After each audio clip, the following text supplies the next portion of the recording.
በጣም ወደው በጌታ ይሄን ቪዲዮ እንዳታሰራ። ያንን ፍቃድ ሲያገኝ ኢዮብን ሊፈትን ቀጥታ ሄደ። ምን እንደገረመኝ ታውቃላችሁ? ለካ ጥቅስ ጠቅሳለህ። ኦኬ ተምረህ ነው። ሰላም እንደምን አላችሁ? የኖ ፈለቀ ነኝ። ዛሬ እንደ ክርስቲያን በተሰኘው ፕሮግራሜ ግጥም መልእክቶችና አስቂኝ ቪዲዮዎችንም እንዲሁም መዝሙሮችንም እንደ ክርስቲያን አብረን ሪአክት እናደርጋለን። እርግጠኛው የምነግራችሁ ነገር እስከ መጨረሻ ድረስ ከቆያችሁ እንደማትከስሩ እንደምትጠቀሙበት በጣም ልነግራችሁ ፈልጋለሁ። አብሮነታችሁ አይለይ። ለዚህ ቻናል አዲስ ሆናችሁ ደግሞ ሰብስክራይብ በማድረግ ቤተሰብ ሁኑ። ይሄን ቪዲዮ ላይክ በማድረግ ጀምሩ። ዝግጁ ከሆናችሁ ወደ ቪዲዮ። እግዚአብሔር ለሰይጣን እንደዚህ ያለው ሕይወቱን አትንካ እንጂ ሂድና ኢዮብን ፈትነው ብሎ ፈቀደለት። ሰይጣንም ደግሞ ልክ የእግዚአብሔርን ፍቃድ ሲያገኝ ኢዮብን ሊፈትን ቀጥታ ሄደ። ምን እንደገረመኝ ታውቃላችሁ? ሰይጣን የእግዚአብሔርን ፍቃድ ካላገኘ ሕይወታችን ውስጥ የፈለገውን ነገር ማድረግ አይችልም። ጠላት የፈለገውን እንዳያደርግ ተከልክሏል በሕይወታችን። ጉዳዩ መንፈሳዊ ሆኖ በአይናችን ስለማይታየን እንጂ ሁልጊዜ በሕይወታችን ውጊያ አለ። ጠላት ሊያጠቃ፣ እግዚአብሔር ደግሞ ሊታደግ። እስከዛሬ ድረስ ሰላም ይሆን ነው ያልተነካ ነው የተጠበቅ ነው እግዚአብሔር ለሰይጣን ስላልፈቀደለት ነው። እግዚአብሔር ለጠላት አሳልፎ የሚሰጠን ሳይሆን ከጠላት የሚጠብቀን እረኛ ነው። እግዚአብሔር ስላልፈቀደለት ጠላት የፈለገውን በሕይወታችን እንዳያደርግ ተከልክሏል። ተባረኩ ወዳጆች። ኤሊስ ሲናገር አንድ የገባኝ ነገር አምላካችን እግዚአብሔር ለበላተኛ ወይም ለጠላት አሳልፎ የሚሰጥ አምላክ አይደለም፣ የሚጠነቀቅልን አምላክ ነው። እኛ እግዚአብሔር ከኔ ይልቅ ለኔ ሐሳቢ፣ ካንተ ይልቅ ላንተ ሐሳቢ የሆነ አምላክ ነው።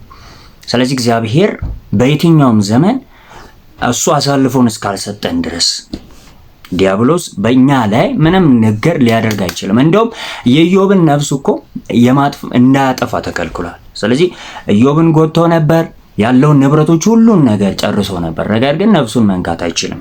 አየ እግዚአብሔር እስካልፈቀደ ድረስ ዲያብሎስ ሊገለን አይችልም። አንዳንድ ጊዜ ዲያብሎስ ያስፈራራል፣ ሰይጣን ሰዎችን ያስፈራራል፣ እገድልሃለሁ ምናምን። እግዚአብሔር እስካልፈቀደ ድረስ ጫፍን ሊነካ አይችልም።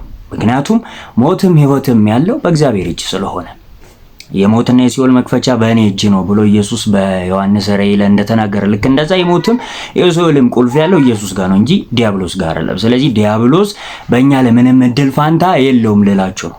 ለካ ጥቅስ ጠቅሳለህ። ኦኬ ተምረህ ነው አይደለም፣ ልታስት ጉዴ።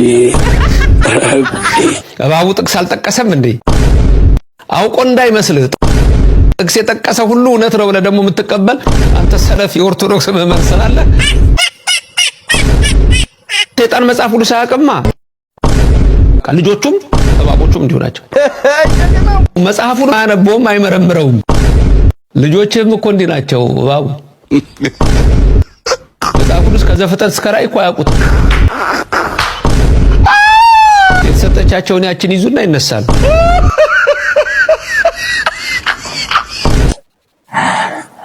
ቆይ ማለት ምንም የጨምረው ነገር የለም። ነገር ግን ህይወት እኮ አይሆንም ሌላው ነገር ቢወራ ቢሰበክ ቢነገር ጊዜ መፍጀት ነው በከንቱ ቦታ ተረት ተረት ማውራት በኢየሱስ ፈንታ። በጣም ወደው በጌታ ይሄን ቪዲዮ እንዳታሰልፉ። ያገኘ ሰው ያየ ሰው ሁሉ ይሄን ቪዲዮ ኮፒ ሊንክ እያረገ ይለፍ፣ ሪፖስት አድርጉ። ክርስቲያኖች ናችሁ፣ በቃ ኮፒ ሊንክ አድርጉ፣ ሼር አድርጉ። ይሄን ቪዲዮ ስሙ። ኤቨርላስት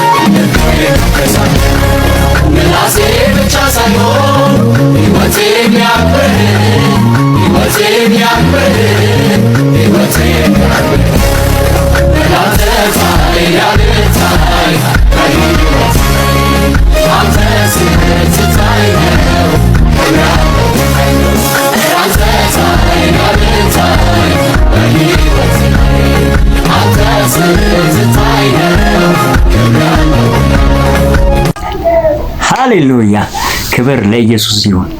እግዚአብሔር ኢየሱስ በእኛ ላይ ይታይብን። እግዚአብሔር በእኛ ላይ ይታይብን። ሲጀመር የሚያምርብን በእኛ ለሱ ሲታይብን ነው እና ኢየሱስ በእኛ ላይ ደምቆ አሸብርቆ ከፍ ብሎ ልቆ ይታይብን። ይታይ ኢየሱስ ይታይ ከፍ ብሎ በደንብ ወደ ላይ። ሌላው ይውረድ ከንግስናው፣ ኢየሱስ ሹመቱን ይውሰደው። ሃሌሉያ! ክብር ለኢየሱስ ይሁን። በጣም የወደድኩትን አንድ ግጥም ራክትል እንድናረግ ፈልጋለሁና እንስማው አንዴ። ሳላይህ ትዝ ትለኛለህ፣ ሳልስምህ ትናፍቀኛለህ። ተመስገን ናፍቆትህን በሰማይ ላይ በምድር ላይ ትቀኛለህ።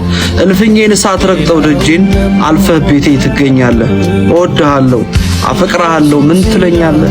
አለህኝ ብዬ የማሳይህ ሀብተ ሰማይ ቅን ዓለሜ፣ ከረብሻዬ የምታረጋኝ የእውነተኛ ሰላሜ። እንኳንስ በቀን ብርሃን የማትለየኝ በህልሜ፣ ስምህን ስጠራው ብቻ የሚሽርልኝ ህመሜ። በአንተ ስም ስጸልይ ጭንቀት ወዴት ይገኛል እሱስ? የዛሬ የነገ ትላንት የዘላለሜ ንጉሥ ኢየሱስ። ሃሌሉያ! በዚህ ቻናል ላይ ወደዳችሁም ጠላችሁም ከኢየሱስ እስከ ኢየሱስ ነውና እስቲ አንድ ጥያቄ ልጠይቃችሁ። ኢየሱስ የሚለውን ስም ስታስቡ ምን ይሰማችኋል? ምንድነው ፊል የምታደርጉት ነገር? እስቲ ስለ ኢየሱስ የሆነ ነገር ሐሳባችሁን ኮሜንት ላይ አስቀምጡልኝ። ያላችሁ ማንኛውንም አስተያየታችሁን ጭምር ኮሜንት ላይ አስቀምጡልኝ፣ አነባዋለሁ። እስከ መጨረሻው ድረስ ቪዲዮ ስለተከታተላችሁ በጣም ነው የማመሰግነው። እግዚአብሔር ይባርካችሁ። ላይክ ማድረግ እንዳትረሱ። አዳዲስ ከሆናችሁ ደግሞ ሰብስክራይብ በማድረግ ቤተሰቡ ነው። ተባርኩልኝ።